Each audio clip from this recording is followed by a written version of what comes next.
ভাই মেসিরে নিয়ে যে এই যে নোংরা নোংরা ট্রোল করতেছেন, নোংরা নোংরা পোস্ট করতেছেন, আচ্ছা আমার একটা কথা বলেন তো, মানে মেসির ফুটবলটা দেওয়ার কি বাকি আছে, কিংবা মেসি ফুটবল থেকে পাওয়ার কি বাকি আছে?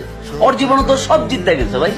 এই ওয়ার্ল্ড কাপটা যদি মেসি জিততো তাহলে মেসি যে অন্য লেভেলে, মানে ওইটার এই মডার্ন ফুটবলের ধারে কাছে আর কেউ কোনোদিন আইতে পারতো না। তাহলে মেসির নিয়ে যে আপনি ট্রোল করতেছেন কেন, কি বুঝা? মানে নেইমার যেদিন রিটায়ারমেন্টে গেছে, যারা ফুটবল বুঝে, যারা ফুটবলকে ভালোবাসে, তারা কিন্তু ঠিকই বলছে যে ফুটবল সবচাইতে প্রতিভাবান নক্ষত্রকে হারাইছে।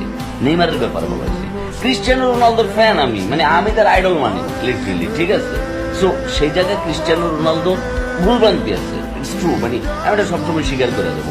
মেসিও ভুলভ্রান্তির ঊর্ধ্বে না, বাট মেসি ম্যাজিশিয়ান, মানে ও না, মানে ও আলাদা লেভেল का बंदा है ভাই, মানে ওর ফুটবল এটা অন্য লেভেলের ভাই, ম্যাজিক।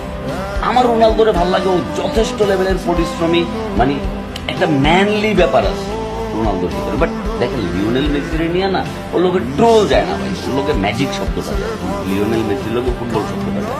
এই লোকটা ফুটবলের সব কিছু দিচ্ছে। আপনারা আমরা যারা ফুটবল দেখি তাদের লিওনেল মেসির প্রতি কৃতজ্ঞ থাকা উচিত, যে লিওনেল মেসি ছিল বলেই ফুটবলটা এত সুন্দরভাবে উপভোগ করতে পারছে, নাইলে ফুটবলটার ফুটবল থাকতো না, রাগবি রাখছে, রাগবি। আর রাগবি কই খেলে জানেন তো?